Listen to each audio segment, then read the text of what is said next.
नमस्कार, मैं हरीश चौहान और आप देख रहे हैं सामाजिक कहानियाँ चैनल। हमारे चैनल में आपका स्वागत है। और आज अमृता प्रीतम की लिखी हुई कहानी साहिबा आई थी आपके सामने प्रस्तुत है। वीडियो अच्छा लगे तो हमारे चैनल को जरूर सब्सक्राइब कीजिएगा, वीडियो को लाइक कीजिएगा, शेयर कीजिएगा। आइए सुनते हैं कहानी साहिबा आई थी। साहिबा आई थी। दुश्मन कहे जाते देश के प्राचीन स्थानों और खंडहरों को देखने के लिए उसके पास सिर्फ एक खत था। इस देश के एक भले से घर के नाम की साहिबा को कुछ रातें ठहरने की जगह दे दें। खत किसी पुराने वाकिफ मित्र का था जो जानता था कि उस घर में बड़े आराम से साहिबा को कुछ दिन गुजारने की जगह मिल जाएगी।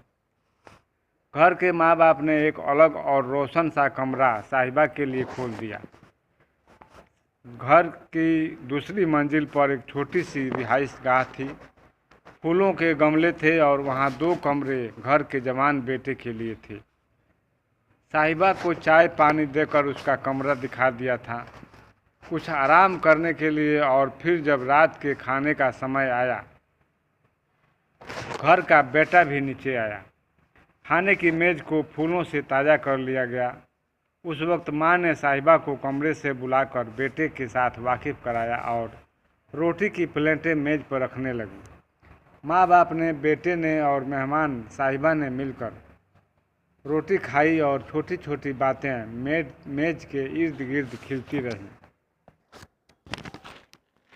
दूसरी सुबह साहिबा चाय पीकर घर से चल दी, इस प्राचीन शहर के मकबरे और मीनार देखने के लिए। सारे दिन वो बसों के टिकटें लेकर शहर के वे स्थान देखती रही जिनके कुछ नाम पते वो लिख कर लाई थी, और शाम को अंधेरा होने से पहले ही लौट आई। इस तरह रात का खाना खाने का नियम उसी तरह था। साहिबा उसी तरह चाय पीकर चली जाती, लेकिन आने के वक्त अब वह कुछ फूल और मिठाई भी ले आती और खाने की मेज़ पर रख देती। घर की माँ ने उसे बहुत कहा, मना किया, लेकिन साहिबा को घर लौटते हुए अपने भरे हुए हाथ अच्छे लगते थे। चौथे दिन ही एक छोटा सा हादसा हो गया। घर के बेटे को मोटरसाइकिल चलाते हुए एक तंग जगह से गुजरते हुए टांग पर कुछ चोट आ गई थी। जख्म नहीं था, लेकिन भीतर मांस को कुछ जर्ब आ गई थी। वह अब की बार डॉक्टर से पट्टी कराकर घर आया था, लेकिन जब अपने कमरे में जाकर चारपाई पर लेट गया तो फिर वहाँ से उठना मुश्किल हो गया। माँ उसके कमरे में जाकर सेंक भी करती रही और नीचे से चाय पानी उसके कमरे में पहुँचाती रही। शाम को साहिबा जब शहर देखकर लौटी तो माँ हाथ में कुछ फल लेकर सीढ़ियाँ चढ़ रही थी, ऊपर बेटे के कमरे में जाने के लिए। साहिबा को इस चोट की जब खबर लगी तो उसने माँ के हाथ से टांग पर मलने की दवाई पकड़ ली और चुपचाप उस लड़के के कमरे में जाकर उसकी टांग पर वो काली सी दवाई मरहम लगाने लगी। साथ ही पैरों की अंगुलियों और तलुओं को आहिस्ता आहिस्ता दबाने लगी कि चोट की सूजन उतर जाए। लड़का संकोच से भर गया, लेकिन साहिबा ने पैरों को मलते हुए उस संकोच को भी मल कर उतार दिया। उस रात वो लड़के का खाना माँ के हाथ से लेकर उसके कमरे में गई तो रात को किसी ज़रूरत के समय उसका सहारा बनने के लिए वहीं पड़े एक दीवान पर सो गई। सुबह होते ही साहिबा ने ऊपर के गुसलखाने में हाथ मुंह धोया और फिर नीचे माँ से अपने लिए और उस लड़के के लिए चाय नाश्ता लेने के लिए आई। 3 दिन की तीमारदारी के बाद लड़के की टांग इस काबिल हो गई कि वो मोटरसाइकिल तो नहीं, लेकिन हाँ, कार चला सके। अपने इस चोट के कारण उसने काम से हफ्ते की छुट्टी ली हुई थी, इसलिए घर में खाली था। माँ से कहने लगा, शहर से दूर कुछ बड़े बड़े खंडहरात हैं, बहुत प्राचीन इमारतें भी हैं। माँ, अगर आप कहो तो घर की गाड़ी ले जाऊं और साहिबा को भी दिखाऊं। माँ हंस दी, इनकार नहीं किया। वो कुछ खुश भी थी, उसका बेटा कुछ खुश नज़र आता था। नहीं तो वो कॉलेज की ज़माने की एक मोहब्बत से मायूस होकर बड़ा अकेला सा रहने लगा था। ना अपनी शादी की बात सुनता था, ना दावत पर कहीं जाता था। इस तरह 2 दिन गुजरे तो साहिबा ने कहा, अगर कहीं वो उसे हरिद्वार ले चले, उसे गंगा में नहा कर देखना है।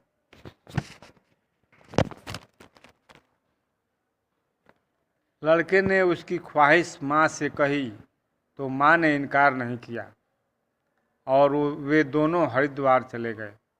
वो लड़की साहिबा बड़ी नाजुक सी और रेशम सी लड़की थी, जो बड़े ही सादा लिबास में रहती थी, जिस पर राह चलते खामखां किसी का ध्यान नहीं जाता था। वे दोनों जब हरिद्वार पहुँचे, शाम उतर आई थी। गंगा के किनारे बने एक आश्रम में उन्होंने 2 कमरे किराए पर ले लिए। रात एक घड़ी रहती थी जब साहिबा ने उस लड़के के कमरे में जाकर उसे जगाया।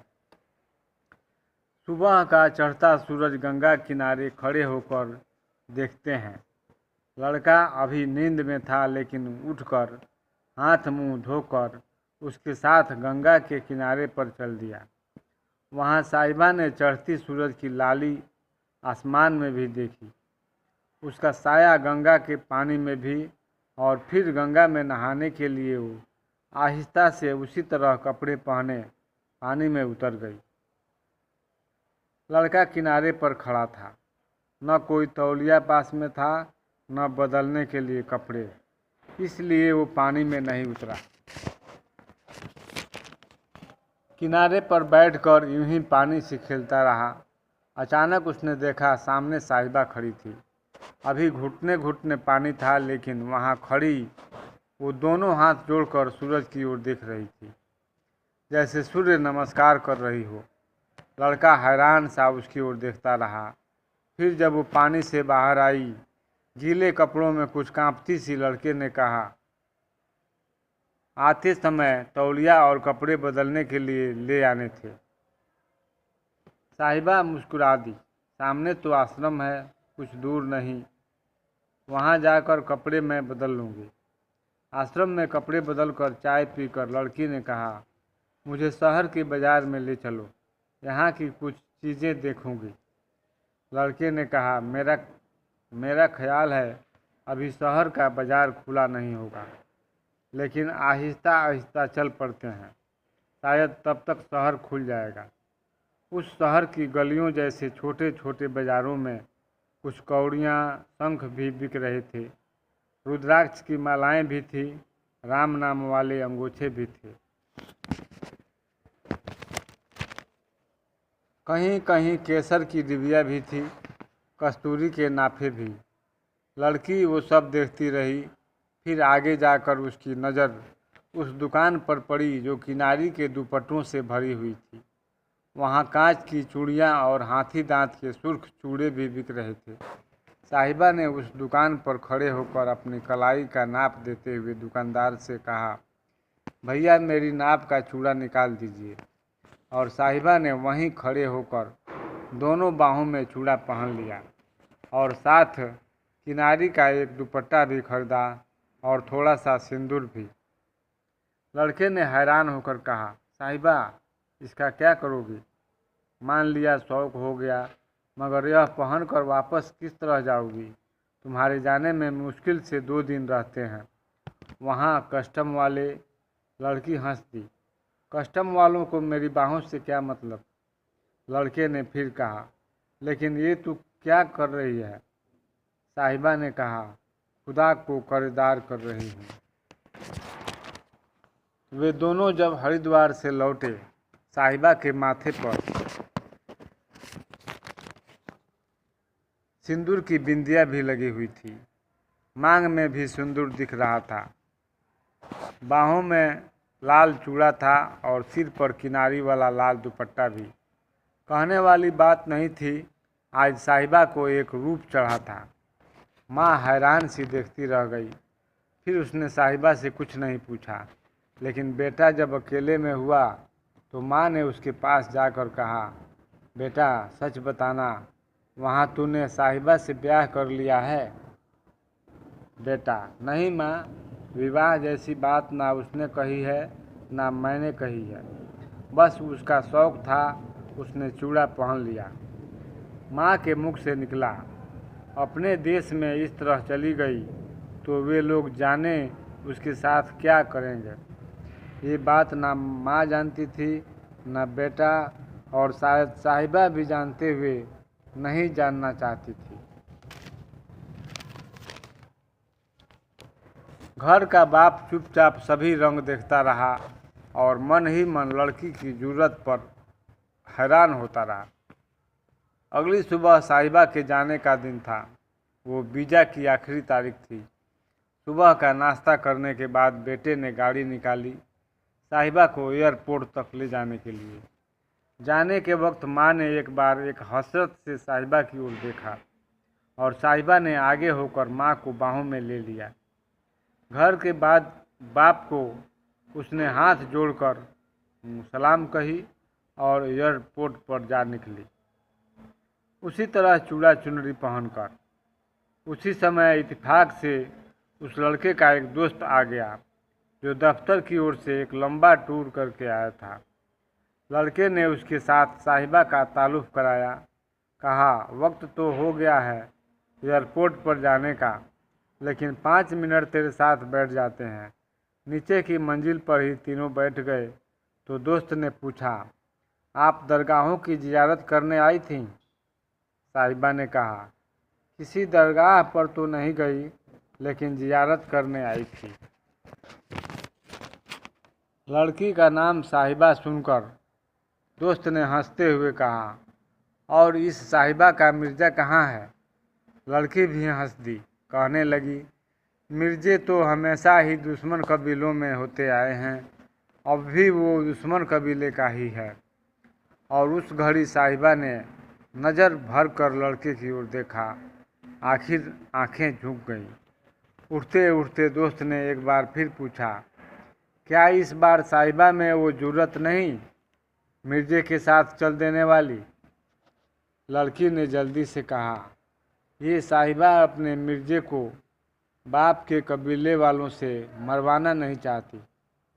और ये कहकर वो जल्दी से बाहर गाड़ी में बैठ गई एयरपोर्ट पर जाने के लिए। साहिबा आई थी जैसे वहिश्त की ओर से हवा का एक झोंका आता है, और फिर चली गई। कई दिन एक खामोशी में गुजर गए। यूं ही रोज के कामों से मरे हुए, और फिर एक खत आया साहिबा का, घर के बेटे के नाम। लिखा था, बहुत शुक्रिया, तुम्हें देखकर मुझे कई जन्म याद आते रहे। हालांकि हमारे में जन्मों की बात करना कुफ्र होता है, लेकिन मैं क्या करूं, मैंने वे देखे हैं, वे भी तुम्हें देखकर याद आए।